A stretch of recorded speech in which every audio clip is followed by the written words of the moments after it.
Hello everyone, आज हम study करेंगे computer and information technology computer organization, जो कि हम एचपी पटवारी की प्रेपरेशन कर रहे हैं। उसको शॉर्ट्स में हम देख लेते हैं।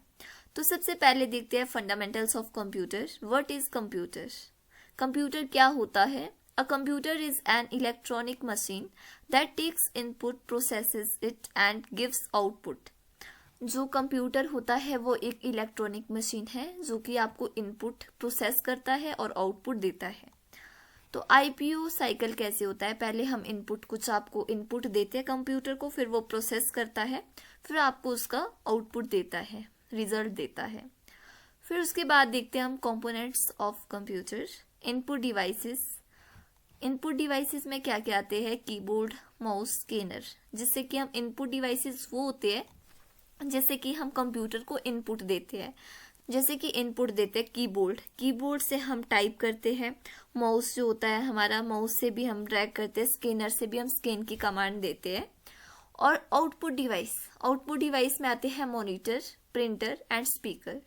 मॉनिटर जो कि हमारी स्क्रीन होती है कंप्यूटर की, आउटपुट देती है हमें। प्रिंटर से भी हमें आउटपुट आता है। स्पीकर वो भी हमारा आउटपुट डिवाइस होता है जो कि हम यहाँ से इनपुट शेयर करते हैं, वो हमें आउटपुट प्रोवाइड करते हैं। फिर आता है CPU, central processing unit. CPU क्या होता है? इसको ब्रेन ऑफ कंप्यूटर कहते हैं। The brain of the computer is called CPU. It has 3 parts. इसके 3 पार्ट होते हैं, ALU, CU and registers. ALU क्या होता है? Arithmetic logic unit. सीयू होता है कंट्रोल यूनिट। रजिस्टर आता है उसके बाद। फिर आता है हमारा मेमोरी 2 टाइप की होती है, primary memory and secondary memory. जो प्राइमरी मेमोरी होती है, प्राइमरी मेमोरी में रैम एंड रोम आते हैं, और सेकेंडरी मेमोरी में हमारे हार्ड डिस्क, पेन ड्राइव आते हैं। फिर उसके बाद देखते हैं हम ऑपरेटिंग सिस्टम क्या होता है? OS. What is an operating system? An operating system acts as a interface between the user and hardware. जो ऑपरेटिंग सिस्टम होता है हमारा, जो यूजर मतलब हम होते हैं और हार्डवेयर, उसके बीच इंटरफेस बनाता है। एग्जाम्पल के लिए Microsoft Windows, Linux, MS OS. ठीक है, ये हमारे एग्जाम्पल है ऑपरेटिंग सिस्टम के। फंक्शंस ऑफ ओएस, फंक्शन कौन कौन से हैं? Memory management, file management, process management and device control. ये हमारे ओएस के फंक्शंस है। फिर उसके बाद देखते हैं हम trouble shooting and utilities. Trouble shooting क्या होती है? ट्रबल शूटिंग करना, identifying and fixing computer problems. Trouble shoot को अगर हम सिंपल वे में देखें, ट्रबल शूटिंग का मतलब होता है जो हमारी कंप्यूटर की कुछ जो भी प्रॉब्लम्स होती है उसको फिक्स करती है और आइडेंटिफाई करती है, मतलब पहचान करती है उसकी। कॉमन इश्यूज क्या आते हैं हमारे? सिस्टम हैंग हो जाता है, वायरस अटैक हो जाते हैं, स्लो परफॉर्मेंस हो जाती है। तो इसके लिए ट्रबल शूटिंग की ज़रूरत होती है। यूटिलिटी सॉफ्टवेयर में क्या क्या आते हैं हमारे? Disc cleanup, antiviruses, backup tools. फिर आता है हमारा network and internet. Computer network, connection of 2 और मोर कंप्यूटर्स टू शेयर रिसोर्सेज। 2 या 2 से ज़्यादा कंप्यूटर का जो कनेक्शन है वो हमारा कंप्यूटर नेटवर्क कहलाएगा। टाइप ऑफ नेटवर्क 3 टाइप के होते हैं ये, लैन, मैन, वैन। लैन होता है लोकल एरिया नेटवर्क, मैन होता है मेट्रोपॉलिटन एरिया नेटवर्क, एंड वैन होता है वाइड एरिया नेटवर्क। फिर देखते हैं हम इंटरनेट टर्मिनोलॉजी। इसमें आते हैं हमारी www, world wide web, HTTP, hyper text transfer protocol, URL, uniform resource locator, IP address. IP का मतलब होता है इंफॉर्मेशन प्रैक्टिस।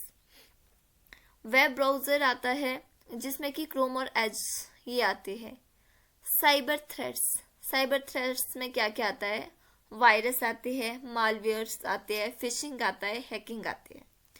फिर आता है हमारा cyber security. Use strong password, install antiviruses, do not share OTP, avoid suspicious links. तो जो हमारी साइबर सिक्योरिटी के लिए हमें पासवर्ड किसी को शेयर नहीं करना है, एंटीवायरस हमें अपने कंप्यूटर में इंस्टॉल करना है, किसी को OTP शेयर नहीं करना है, जो आपको लिंक्स आते हैं कोई भी सस्पिशियस, उस पर क्लिक नहीं करना है। फिर उसके बाद आता है हमारा ऑफिस ऑटोमेशन टूल्स, जिसमें कि word processing use to create letters and document, for example MS word. Word processing tools में जैसे कि हम लेटर्स और डॉक्यूमेंट्स को क्रिएट करते हैं, जिसमें कि जैसे कि MS वर्ड है, उसमें हम अपने डॉक्यूमेंट बना सकते हैं और लेटर्स को क्रिएट कर सकते हैं। फिर आता है spreadsheet, used for calculation and data analysis.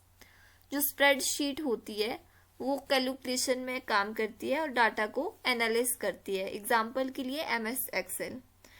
MS Excel हमारी एक स्प्रेडशीट है। फिर presentation use to create slides, जिसमें कि हम अपनी स्लाइड्स बना सकते हैं। किसी भी चीज को प्रेजेंट करना, उसको हम प्रेजेंटेशन कहते हैं। एग्जाम्पल के लिए MS पावर पॉइंट, जो कि हमारा हेल्प करता है हमें प्रेजेंटेशन बनाने के लिए, जिसमें कि हम स्लाइड्स को क्रिएट करके अपना कुछ प्रोजेक्ट बना सकते हैं। फिर उसके बाद आता है e-governance, providing government service online. E-governance वो होता है जो कि हमें ऑनलाइन सर्विस प्रोवाइड करता है। फॉर एग्जाम्पल के लिए online bill payment, online certificates, digital services, ये E-गवर्नेंस के पार्ट है।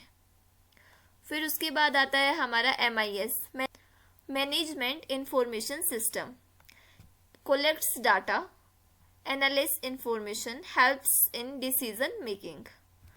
जो MIS होता है ये डाटा को कलेक्ट करता है और इंफॉर्मेशन को एनालाइज करता है और हेल्प करता है डिसीजन मेकिंग में, used in government department and offices. जो MIS है इसका प्रयोग आपके गवर्नमेंट डिपार्टमेंट में किया जाता है और ऑफिसेज में किया जाता है। तो आज के लिए इतना ही। अगर आपको वीडियो अच्छी लगी होगी लाइक शेयर कमेंट जरूर कीजिएगा। Thank you so much.